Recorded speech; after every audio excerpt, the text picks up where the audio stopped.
The Advanced Driver Assistance System is probably the most significant safety development since the seat belts, but these technologies have varying capabilities depending on the manufacturers. I'm sure you guys have seen these commercials from Volvo, but have you seen how they actually work in the real world? Take a look. From this clip, two motorcyclists perform emergency braking on the right lane, causing this orange motorcyclist to swerve into the left lane in response. This is where the city safety kicks in, activating a short and sharp braking procedure protecting both the driver and motorcyclist. When the system detects that braking alone will not prevent a collision, in such cases, the system will provide evasive steering assistance to avoid obstacles and also guiding the driver to a safe path after emergency maneuver.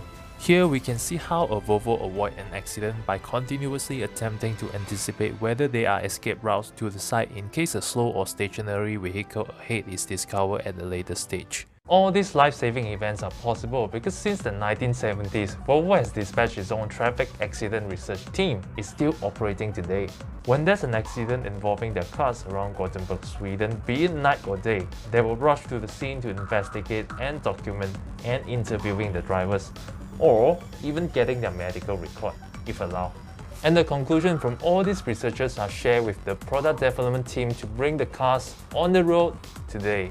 59 years ago, Volvo developed the 3-point seat belts that saved countless lives. Although the design was patented, Volvo decided to open up the patent to all car makers so that they can use it for free. Fast forward to today, Volvo have released over 50 years of car crash research to the world, including over 43,000 car crashes, in hopes of other car manufacturers can use this data to make their cars safer. Even the car emblem is wearing a seatbelt. Now, everybody knows that Volvo is big on safety, but did you also know that environmental sustainability is a key element in Volvo's agenda? Back in the 70s, Volvo invented this thing called the oxygen sensor, and today, in every modern car, the oxygen sensor is an important component in the engine for emissions control.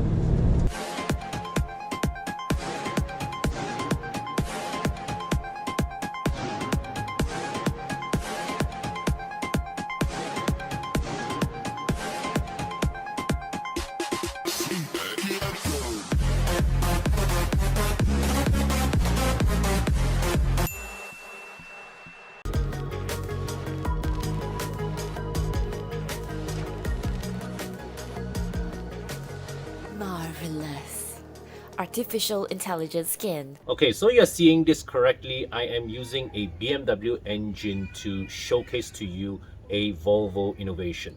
So you see, the oxygen sensor is mounted on the exhaust side of the engine, and its job is to monitor the amount of oxygen in the exhaust gases that come out from the cylinders. It works by detecting the difference in oxygen levels between ambient air and the exhaust gas. So the oxygen sensor feeds its readings to the ECU, and using that information, the ECU then determines how much fuel it will inject into the engine at the next combustion cycle, and therefore optimize the consumption as well as emissions of the engine while it runs. Too much oxygen in the exhaust stream would indicate too little fuel in the air-fuel mixture. Meanwhile, oxygen level too low suggests that too much petrol is being injected into the combustion chambers. So this technology was invented by Dr. Robert Bosch in the 1960s. Volvo was the first to use it in an automotive engine back in the 1970s, and since then every modern petrol-powered car has an oxygen sensor as an integral component of their engine emissions control system.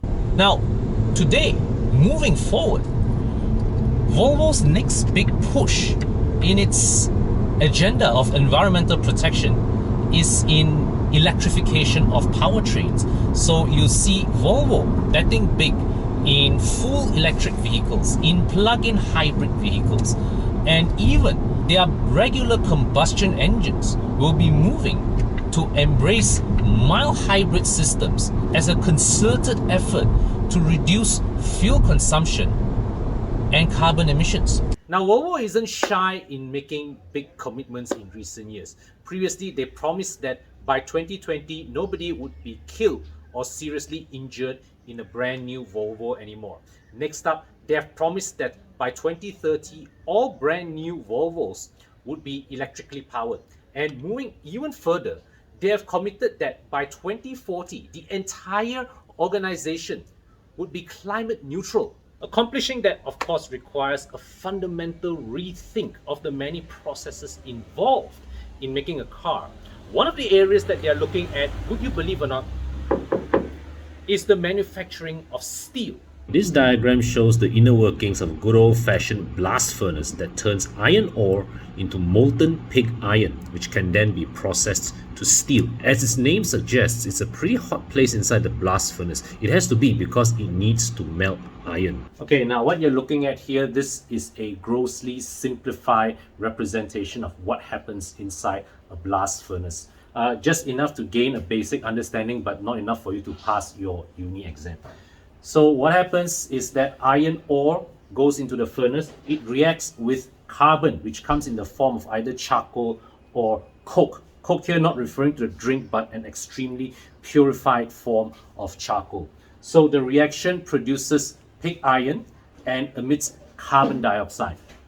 So pig iron here is then further refined into steel, and that process releases even more carbon dioxide into the atmosphere. Globally, the steel industry is said to contribute 7% of the world's total carbon dioxide emissions. Volvo themselves, in the context of one of their regular passenger cars like your current S60, S90, XC60, whatnot, the making of the steel in those cars contribute to 35% of total carbon dioxide emissions made during the entire manufacturing process of the vehicle. For an electric car, that amount comes down to 20%, but it is still 1/5 of the car's total carbon footprint in the manufacturing stage. So moving forward, Volvo is trying to eliminate this 35 and 20% figure altogether.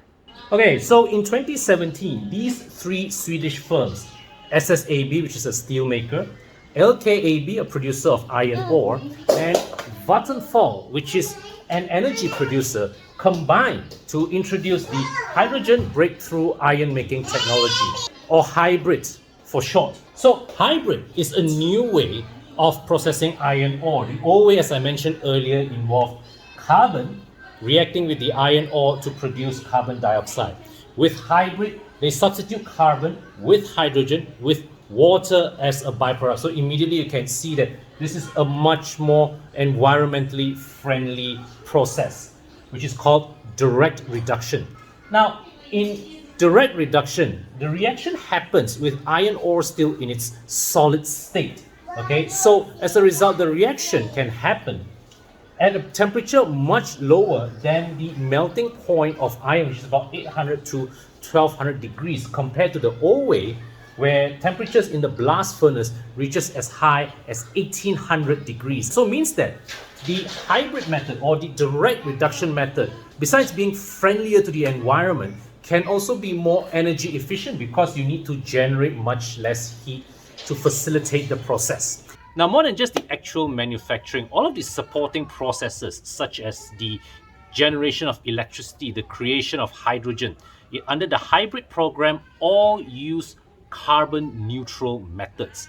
So therefore, the steel that is created by hybrid are fully fossil fuel free, or carbon neutral if you like. And in keeping with their long-term agenda of environmental sustainability, Volvo has decided to explore the use of this hybrid steel in the construction of its future products. Of course, right now they are just in an exploratory phase where they are just testing the use of the steel, maybe even going to be creating a concept car out of it. But by the time SSAB commercializes this in 2026, Volvo aims to be the first car maker in the world to use fossil-free steel in the construction of its vehicles, just like how they were the first car maker to use the oxygen sensor in their engines 40 years ago.